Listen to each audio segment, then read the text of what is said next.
struggle, anxiety, panic disorder, bipolar dan depression. Ini adalah sebahagian dari tekanan dan masalah mental yang semakin banyak dihadapi dalam kalangan remaja, iaitu pelajar sekolah, penuntut universiti dan mereka yang sebaya. Simptomnya berbeza. Ada kalanya kelihatan seperti emosi biasa. Ada yang menjadi agresif, ada yang menjadi pendiam, ada yang hilang minat, ada yang tidak berupaya, ada yang helpless, ada yang hopeless. Jadi, adakah remaja hari ini sedar mereka dalam situasi tekanan mental dan perasaan? Baik, Cik Nasrun, dalam membincangkan tentang isu kesihatan mental ini kan, boleh Cik Nasrun kategorikan sebenarnya tekanan mental ni ada berapa kategori, klasifikasikan ni? Normally sebab kategori itu dia banyak sebenarnya. Okay. So the first thing kita tengok adalah konsistensi. Maksudnya emosi itu terperangkap panjang je, tak keluar-keluar. Okay. Yang kedua adalah nilai effect function kita, kefungsian hidup kita. Biasanya kita boleh pergi kerja tapi dah start dah tak nak kerja ataupun kalau kanak-kanak tak nak pergi sekolah ke apa ke, effect function kita, kefungsian kita, itu akan jadi masalah.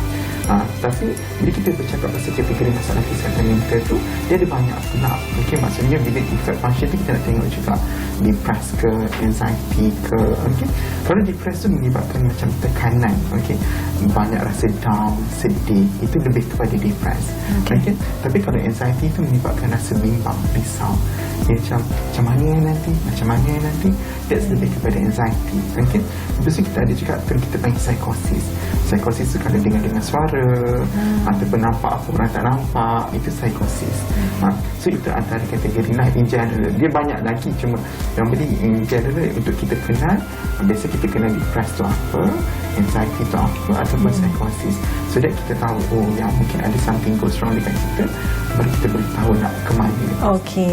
Baik, Cik Nasrun, kalau kita lihat kecenderungan bunuh diri dalam kalangan remaja terutamanya semakin membimbangkan. Jadi bagaimana kebarangkalian tekanan-tekanan ini membawa kepada suicidal thoughts dan tendency?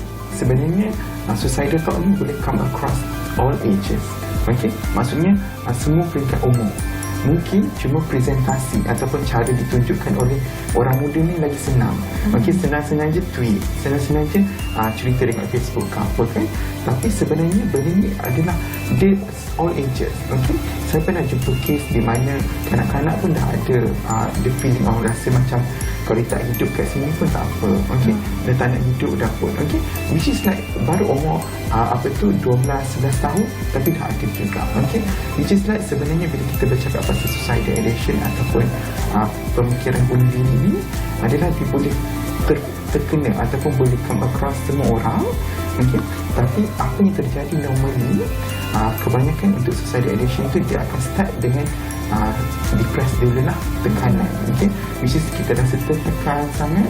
Dan kebiasaannya orang yang ada suicidal ideation ni ataupun rasa nak bunuh diri ni, biasanya mereka bukan nak mati, tapi mereka sekadar untuk ingin hentikan kesakitan tu, the pain, sakit kan. Which is like kita kena mula untuk tanya juga. Okay, kita tak boleh pegang satu prinsip yang macam mungkin dia nak ruang dia sendiri ke apa ke. Betul dia perlukan ruang, tapi sebagai kawan kena tanya juga, are you okay?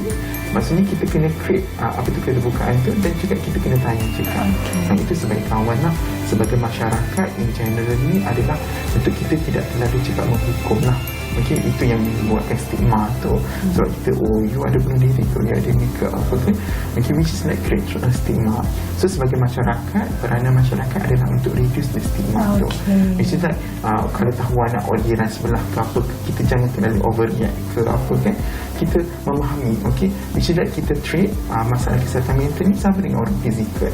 Kalau dia mahu pergi klinik, sama juga. Kalau ada masalah kesihatan mental ni, kita pergi klinik juga.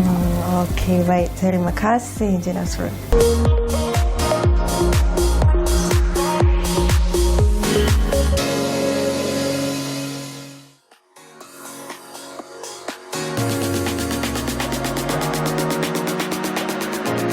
Berhati-hati dengan simptom tekanan perasaan dan juga simptom dalam keadaan yang emosi, dan pastikan anda mendapat bantuan dengan segera kerana Kementerian Kesihatan Malaysia menyediakan perkhidmatan bantuan psikologikal.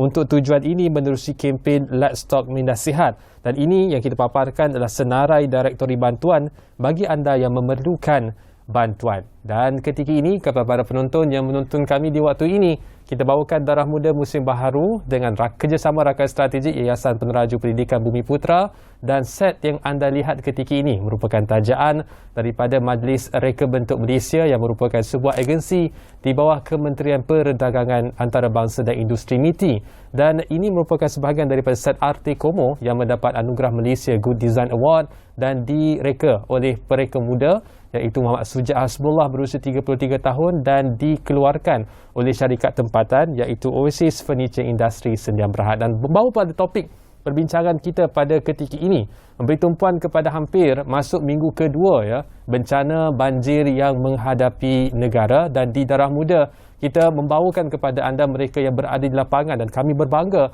dapat membawa antaranya pemimpin daripada Parti Pribumi Bersatu, Armada Sayap Pemudanya, dan juga ketika ini ada di studio bersama kita adalah wakil daripada Parti Ikatan Demokratik Malaysia Muda yang mana menerusi inisiatif #Mari Bantu. Tabung kecemasan parti dilancarkan pada 18 Disember, berjaya mengutip RM1 juta dalam masa kurang 100 jam, dan yang terkini hampir RM2 juta yang Dah lepas dah. Dah lepas dah. Berapa dah? Nampak 3 juta? Setakat semalam, hasil sumbangan daripada 42,209 orang, RM2,62,186.98. Dan individu yang berkongsikan data tersebut bersama kita di set Darah Muda ketika ini ialah Tuan Zaidil Baharudin, Ketua Penerangan Parti Muda, untuk mengangkat topik banjir 2021, Muda #Mari Bantu, dan angka sudah pun dilontarkan kepada penonton. Yep. Soalan pertama yang kita bangkitkan, sejauh manakah hasil kutipan itu disalurkan kembali kepada masyarakat? Baik, soalan yang sangat baik. Pertamanya, kita rakyat Malaysia mesti meminta ketelusan, terutama pendanaan awam. Jadi muda nak bawa budaya itu ke depan. Untuk pengetahuan penonton di rumah, pukul 3 petang tadi, Yang Berhormat Syed Saddiq, Presiden Muda, baru saja membentangkan laporan awal belanjawan kutipan dana Mari Bantu. Daripada kutipan itu, daripada 2 juta lebih itu, 789,521.66 sen telah dibelanjakan. Dia telah membantu beberapa jumlah isi rumah dan sebagainya. Laporan lengkap dan juga sidang media itu boleh ditonton di Facebook Syed Saddiq dan Facebook Parti Muda. Laporan tu kita akan tunjuk apa kita beli, berapa banyak kita beli, siapa dapat, berapa isi rumah dapat, kerana kita percaya kepada setiap ringgit yang anda derma di maribantu.my adalah satu amanah dan tanggungjawab. Maka kita akan terbitkan di mana duit anda tu pergi. Baik. Satu kelemahan saya malam ini kan saya tidak membaca laporan tersebut secara terperinci. Tapi kalau boleh saya lontarkan, adakah ada sebahagian daripada item yang belanjakan itu ialah allowance kepada sukarelawan? Okey. So dalam kesemua allowance tak ada. Okey. Saya boleh cakap sekarang tak ada allowance.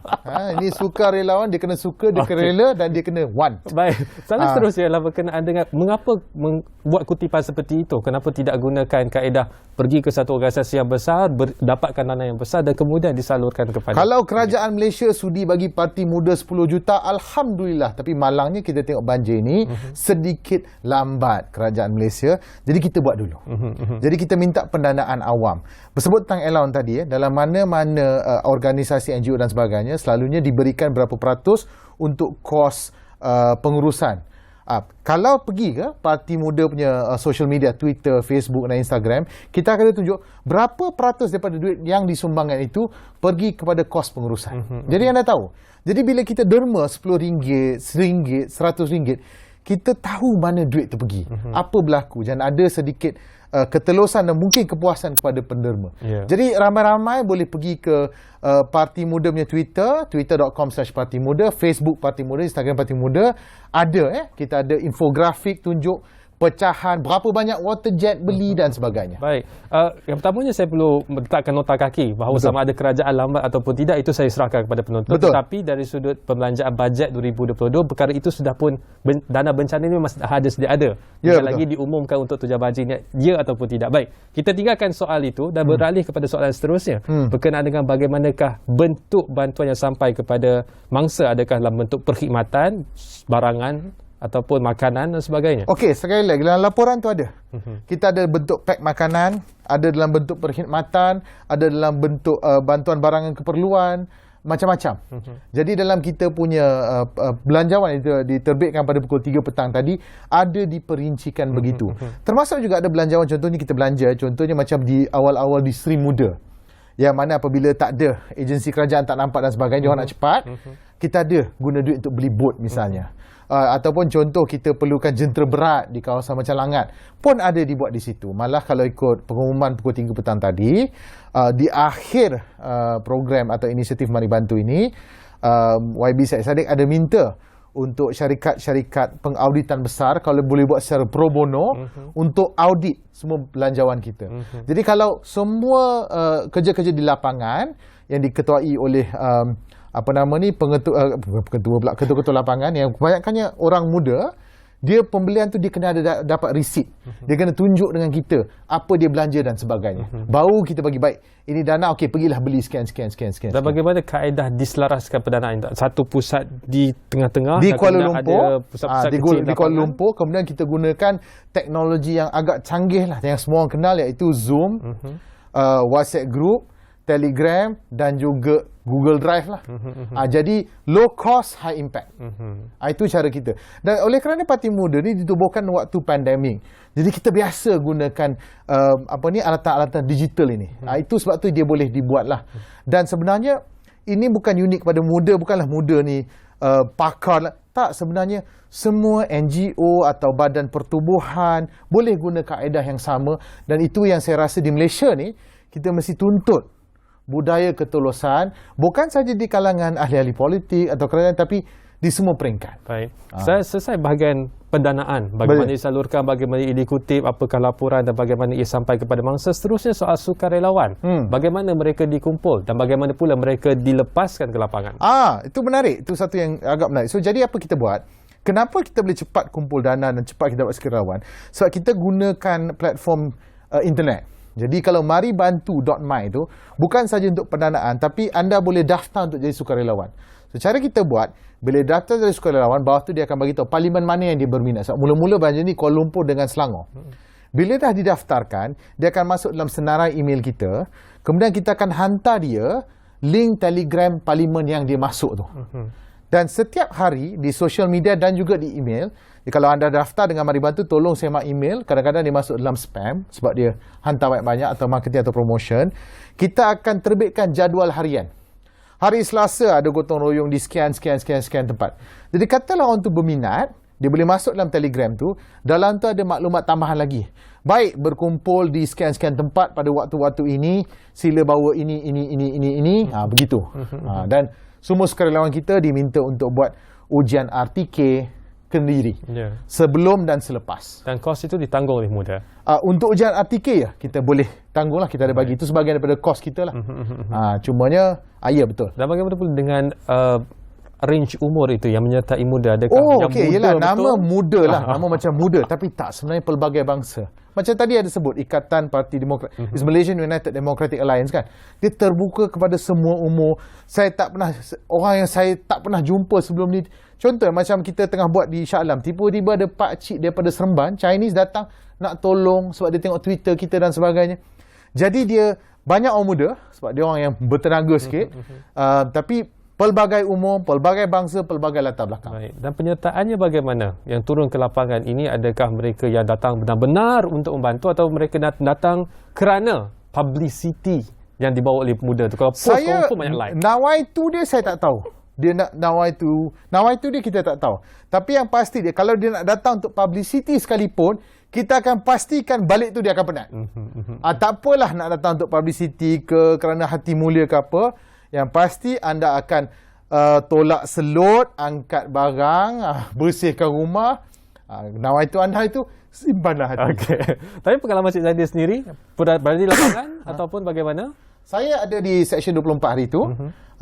Ada saya upload kat Instagram masa kita bawa bot masuk, bawa budak-budak kecil keluar, sebab walaupun air setakat parah pinggang, tapi budak-budak baby takut mak bapak jatuh dan sebagainya. Kemudian sejak daripada itu saya kena duduk di command center untuk uruskan, sebab saya ketua penerangan. macam uruskan video keluar, berapa banyak pendanaan dah buat, mana anda nak pergi, itu tugas saya di command center. Sekarang ni saya di command center. Baik. Daripada 18 hari bulan sehingga hari ini 27 Disember, kalau ada angka berapa ramaikah sukarelawan sudah dimobilisasi? Anggaran berdasarkan pembentangan pukul 3 petang tadi ialah 5,000 lah. Tapi 5,000 ni kadang ada yang berulang. Maknanya total yang kita dah hantar ke lapangan 5,000 plus. Jumlah akhir ialah pada hujung laporan yang akan diaudit nanti. Dan sudut cabaran pula, apa yang mudah hadapi untuk memastikan kelancaran misi ini? Kerana yang pertamanya perjalanan ke tempat mangsa sukar. Betul. Yang keduanya sukarelawan bukan yang terlatih, mereka datang atas inisiatif sendiri. Jadi pastinya ada isu koordinasi di situ. Ada. Cabaran nombor satu bila isu banjir ni lah banjir itu sendiri. Saya bagi contoh, banyaklah cabaran saya tak nak bagi, saya bagi contoh satu. Ada keluar berita tadi masa press conference tadi ada sebut. Dia pergi ke Pahang nak bantu dan sebagainya, tiba-tiba tersangkut. Jadi malam tu dia terpaksa tidur di tempat yang kita tak ada plan. Sepatutnya dia tak tidur di Pahang. Nah, ini yang saya suka bila berlaku macam ni dan nampak kita, sepaduan kita rakyat Malaysia dan sebagainya. Sadiq tidur di rumah ketua kampung yang merupakan ketua cawangan UMNO. Ironi di situ. Tapi itu bagus. Ironi tak ironi, ialah itu tunjukkan bila bencana tak mengira parti politik, tak mengira fahaman, kita bersatu. Kalau macam di Kelang misalnya, pelbagai bangsa. Dan di kesempatan ini, mungkin ini bukan satu gerakan politik yang baik, tapi saya juga ingin mengucapkan terima kasih kepada sukarelawan akar umbi parti lain. Bukan muda seorang je pergi. Mungkinlah kita yang paling meriah, tapi kita akui parti-parti lain pun ada. Kita PAS ada, DAP ada. Jadi terima kasih kepada semua dan saya harap semangat bersatu padu untuk membantu rakyat ini akan lebih diterjemahkan dalam politik, budaya politik yang lebih matang di masa-masa akan datang. Ini kalau muda tu, kalau apakah hasrat kita, muda tu bukan umur, tapi muda itu pembaharuan. Dan pembaharuan politik inilah yang muda nak bawa. Selain daripada kesatuan untuk membantu rakyat, juga ketelusan dalam bagaimana membelanjakan wang rakyat. Itu salah satunya lah. Kita tekan serta politik ketika ini. Antara komentar yang diajukan oleh YB Wan Faisal ketika hadir ke Darah Muda minggu lepas adalah parti politik mainkan peranan yang lebih penting dan lebih strategik berbanding dengan institusi lain dan pertubuhan lain kerana mereka ada akar umbi di setiap kawasan parlimen itu. Apa pula komen balas daripada Encik Zahidin? Yalah, tu bunyinya macam sangat bahasa tinggi lah. Bagi saya begitulah. Sebenarnya tujuan utama, kalau ikut parti politik lah, kalau peranan utama dia kata yang lebih besar daripada ruang lingkup muda sebagai parti bangkang, pertamanya peranan yang kami nak main ialah semat dan imbang kepada parti Wan Faisal. Itu pertama yang kami nak berlaku. Keduanya, kami nak jadi satu gerakan politik baharu yang mengetengahkan dasar-dasar baru yang lebih baik. Contohnya dari segi ketelusan, dari segi semat dan imbang pada penguatkuasa, bagaimana membelanjakan duit kerajaan, mempersoalkan bagaimana duit rakyat itu dibelanjakan. Kenapa kuasa pendakwaan semua berada di kuasa eksekutif. Itu politik yang lebih besar. Yang saya nak rujuknya pada misi banjir. Kerana memandangkan parti-parti besar misi banjir ini berlaku, kenapa parlimen. banjir di Shah Alam? Kerana kegagalan dasar yang lebih besar. Kita jangan tapi yang menggerakkan itu adalah parti yang ada di akar umbi. Mereka kenal ketua kampung, betul. Hasrat muda ialah kita nak tolong bantu di bawah ini. Tapi kalau kita betul di peringkat dasar di atas, banjir itu takkan berlaku. Itu kadang-kadang kita jangan terlupa.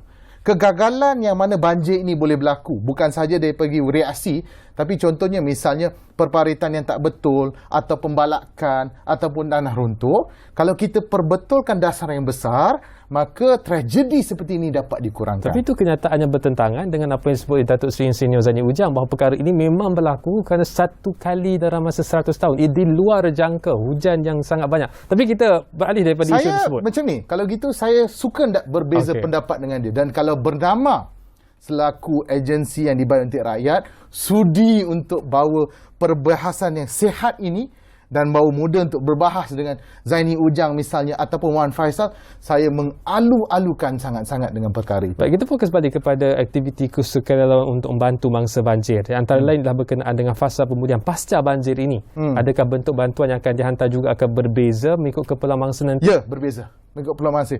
Malah tadi kalau tengok press conference tadi, dia dah ada satu, kita lancarkan lagi satu gerakan khas untuk pasca banjir. Sebab fasa pertama ialah fasa untuk menyelamat, fasa kedua pembersihan, ni fasa ketiga pasca. Dan saya memanggil bukan sahaja untuk kerajaan, tapi untuk kita semua parti politik untuk juga memfikirkan apakah gerak kerja pasca banjir, kerana itu yang sebenarnya yang lebih susah. Bagaimana pula dengan mangsa-mangsa korban? Adakah korban berakibat daripada banjir? Adakah ada insentif khusus untuk mereka? Setakat ni ialah saya harap adalah dari pihak kerajaan. Setakat ni kita fokus kepada pasca. Betul kita berjaya kumpul 2 juta tu banyak, tapi sebenarnya tak cukup. Tak cukup. Kalau boleh mungkin bila parlimen dibuka dan apabila speaker membenarkan untuk kita bahaskan banjir ini semula, YB Syed Saddiq mungkin akan membawa, kita akan bincang di peringkat dasar apakah cadangan kita kepada kerajaan, dan saya harap perbahasan yang sihat akan berlaku dan mungkin kerajaan akan mengambil 1-2 idea daripada muda. Alhamdulillah kalau mereka terima, kita alu-alukan lah. Tinggalkan nota kaki di situ. Apakah idea-idea muda yang boleh tuan kongsikan di sini supaya boleh juga dibincangkan dan dihadam oleh penonton kita? Untuk banjir atau untuk keseluruhan? Untuk keseluruhan, dan juga kalau ada 1-2 untuk banjir. Okey, kalau keseluruhan, nombor 1 pertamanya, kita mesti memperkenalkan lebih ketelusan dalam kerajaan. Contohnya kita mesti ada Public Accounts Committee yang lebih berkuasa daripada yang sepatutnya. Ataupun kita mesti pastikan bahawa pembetulan dari segi infrastruktur kita, iaitu badan eksekutif tidak terlalu berkuasa. Kadang-kadang bila kita umum, kita contoh, kita nak persoalkan mana belanja duit ini dan sebagainya, tiba-tiba kita dipanggil untuk kerana balai polis. Saya rasa benda-benda ni sudah. Dan juga kita perlu katakan bahawa perbahasan yang sihat mesti dibenarkan. Macam ada keluar, tapi bernama ni mungkin ada masalah kalau saya cakap ni, tapi saya cakap juga. Iaitu masa MC nak padamkan ciapan, rakyat memberikan kritikan kepada kerajaan. Benarkan. Itu yang pertama. Perbetulkan. Itu yang pertama. Untuk banjir yang mungkin kita tengok, pertamanya dasar besar ialah kita kena tengok dasar untuk kita punya alam sekitar. Apakah dasar kita dari segi contohnya pembalakan, dasar kita dari segi untuk mitigasi global warming dan perubahan iklim yang besar, dan juga untuk bagaimanakah koordinasi NADMA tu perlu diperbetulkan dan diperbaikkan. Misalnya Met Malaysia dah tahu bahawa akan ada tropical cyclone atau depression datang. Kenapa tiada pengurusan dan sebagainya? Baik, so ada 2 di situ, iaitu soal ketelusan dan juga soal dasar yang lebih menyeluruh untuk memastikan tindakan yang lebih efisien dan efektif dapat dilaksanakan. Terima kasih kita ucapkan kepada tamu kita, Tuan Zaidil Baharudin, Ketua Penerangan Parti Muda, dan saya yakin bahawa akan ada ruang kehadapan nanti untuk kita bahaskan lebih lanjut berkaitan dengan beberapa persoalan yang dibangkitkan seperti tadi. Tapi apapun, mesej kepada para penonton pada malam ini, keterbukaan kita untuk menilai apakah yang berlaku di lapangan, dan yang keduanya adalah kebersamaan kita, keprihatinan kita sebagai keluarga Malaysia untuk sentiasa memberikan bantuan dan juga khidmat yang terbaik kepada mangsa-mangsa banjir yang terkesan ketika ini. Dan juga pastinya kita punya fikiran dan juga our thoughts goes to keluarga yang mempunyai korban dalam keluarga Malaysia akibat daripada banjir kali ini. Dan saya juga ingin mengambil kesempatan ini untuk memohon doa dan Al-Fatihah kepada ibu saya, Nur Aizan Ismail Said, yang baru sahaja meninggal petang tadi pada pukul 4.20 petang pada hari ini, 27 Disember 2021. Sekian daripada saya, Irfan Faruqi, untuk Darah Muda. Sampai jumpa lagi.